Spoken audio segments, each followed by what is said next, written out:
What's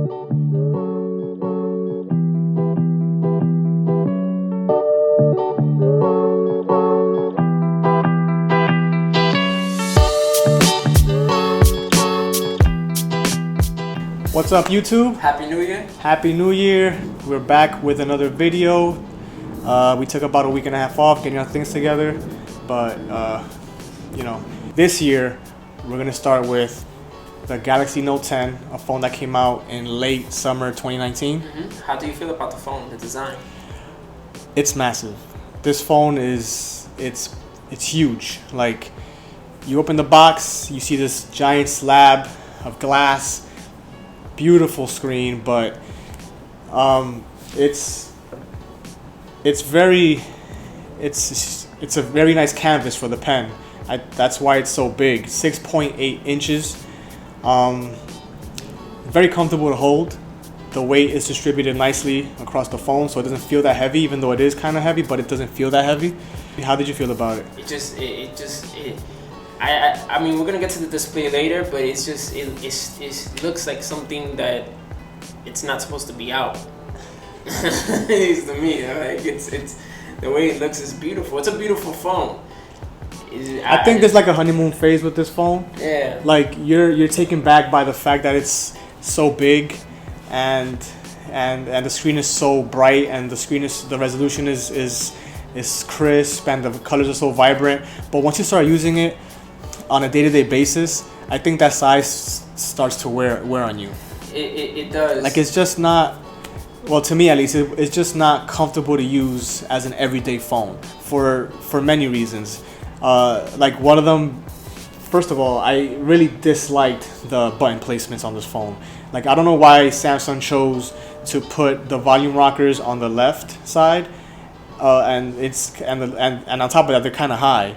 Like, before, they used to have it on the right side, and I mean, I guess if you're a lefty, like, that's better for you. But it's just weird to have the volume rockers on the left side. But I know you did mention off screen that the reason they do have it on the left side is for note taking. When you do have the pen, you're using the pen, you can note take with your right while you adjust the volume. It makes sense. But like I said, I didn't use the pen often, so as a person that doesn't use the pen often, that the button placement is annoying. It's just annoying to me. I prefer it being on the right side and a little bit lower. And if they're gonna have it on the left, fine, but put it lower. Like, it's kind of high. You don't think it's kind of high up there? I think it is kind of high. I personally didn't like the material of use, the glass back. It attracts fingerprints. I may be nitpicky, but that to me, I just don't like. I had to keep wiping down the phone after every use. It attracts dust, it attracts fingerprints. It's something I didn't like at all. I don't like that whole reflection on the back glass. I mean, once you have a phone with a frosted back glass, then every other phone at this point that's glass is gonna feel like it's always dingy and dirty. But something that when you carry this phone, you feel like you have, just like the iPhone 11 Pro Max, you feel like you're living like some premium life. It's a premium phone. It feels like a premium phone. You're getting what you're paying for. How do you feel about the camera placement in the front? I really dislike the fact that they chose to put the cameras dead center. Like, they had it right with the S10 and the S10e. Like, move it to the right. Why? I don't understand why it's in the center.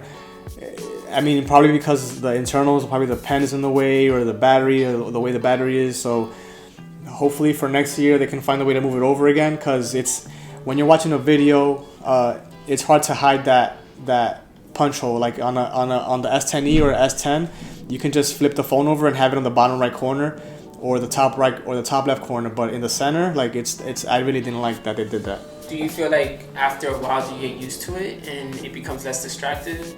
Because to me, I felt like as time went on, it was less distracting. I mean, I prefer that. But I prefer that over a notch, but it was just better executed on the S10e and the S10. Just move it over to the right. Like, I prefer no obstruction, but I gave it some time and it was less of a nuisance. Staying on the display, it's very bright. It's very vibrant.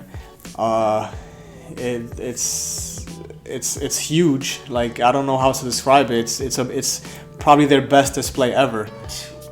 It's beautiful. Obviously, it's an AMOLED. It has Quad HD. The only thing I didn't like is that you had to go into the settings to get Quad HD, because out the box it's 1080p.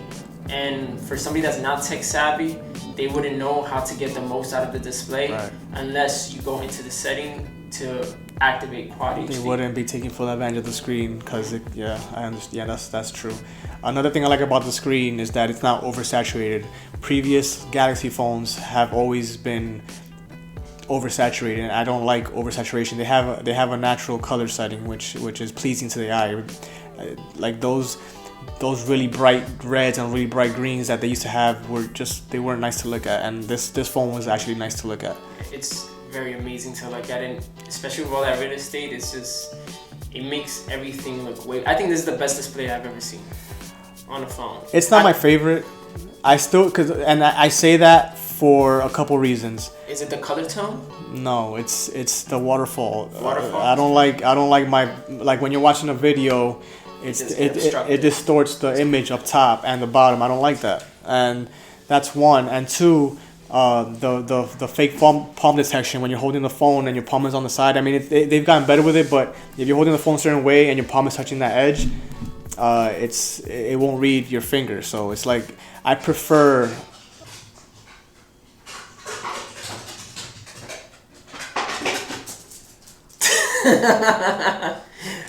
Benji. Anyways, guys, you prefer what? I prefer flat displays, 100%. I prefer flat displays too, but I still feel, even with that distortion from the curved edges, I think this is the best display that I've ever seen.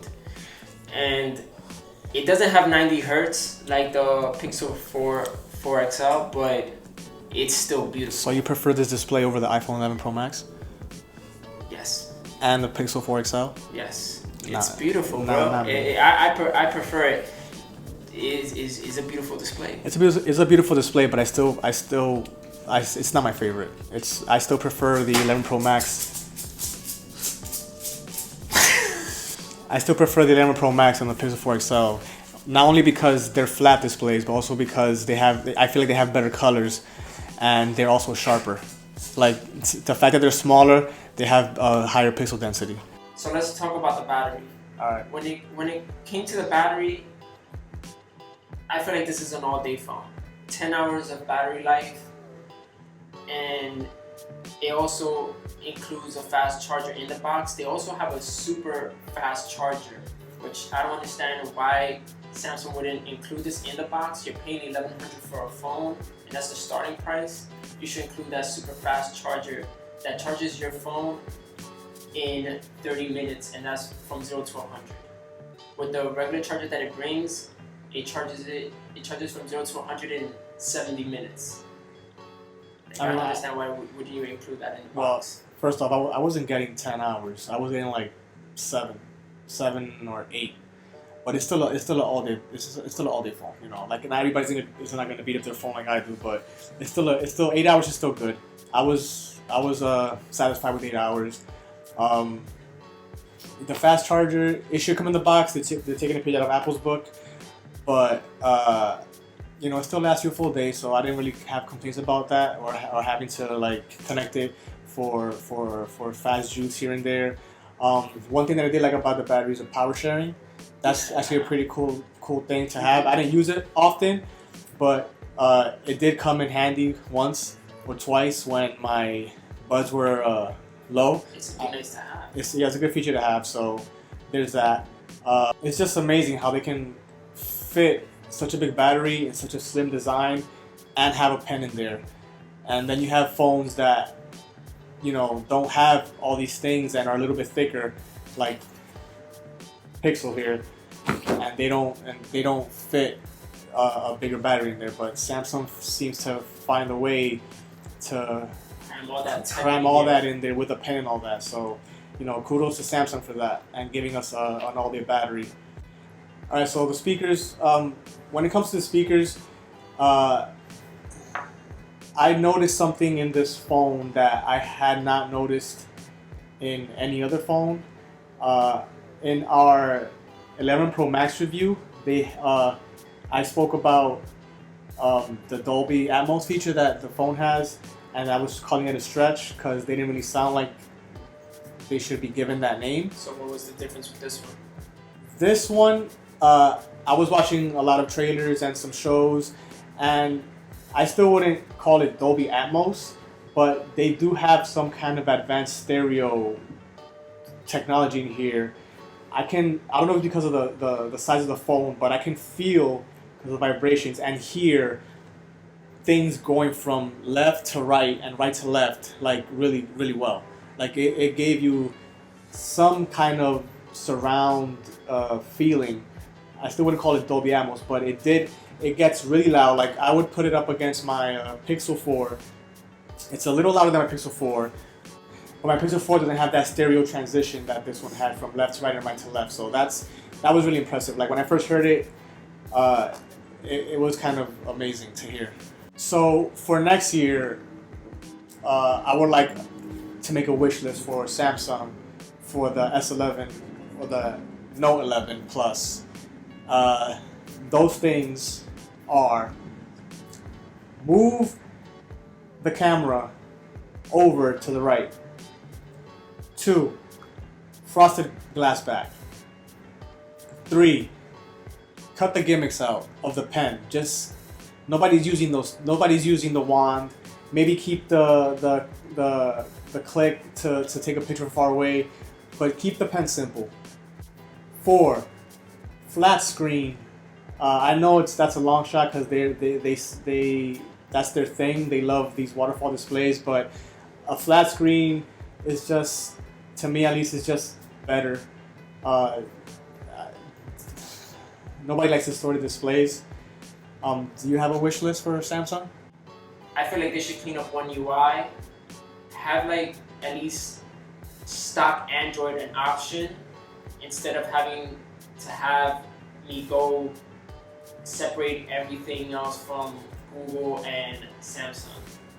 Like there's people that aren't tech savvy that they're gonna have to go through all these apps, have all these extra apps, have extra space, and they might need the extra space, but they're gonna have to go through uninstalling all these apps or can't even uninstall it because they come factory installed and you just can't remove it. So, with all that said, we think it's a great phone. It has its flaws. Do you recommend it? I recommend it to the people that need the features. The pen especially. The pen especially, like if you need the features, then yes. But if you don't, then there's other Samsung phones that are lower tiers that have the same features for a better price.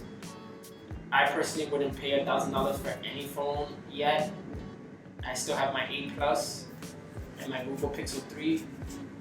I still haven't found anything that attracts me to spend $1,000 on a phone.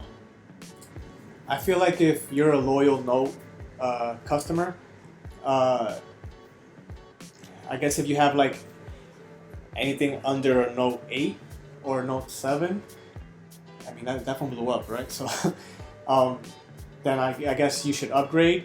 It's a great phone, but if you're not a pen user, then there's no point in getting this phone. I think you'll be fine with an S10 Plus or even the S10e, which is really it has like 80 or 90% of the features this phone has in just a smaller package. At this price, also, I wouldn't pay for it. It's a great phone. It's just targeted at certain people, and if you're not that person, if you're not a pen user, or if you're not the type to need the biggest display, then it's not necessary. I think you'll be fine with an S10 Plus. All right, that was our video. Thank you for watching. See you guys next time. Please don't forget to like and subscribe.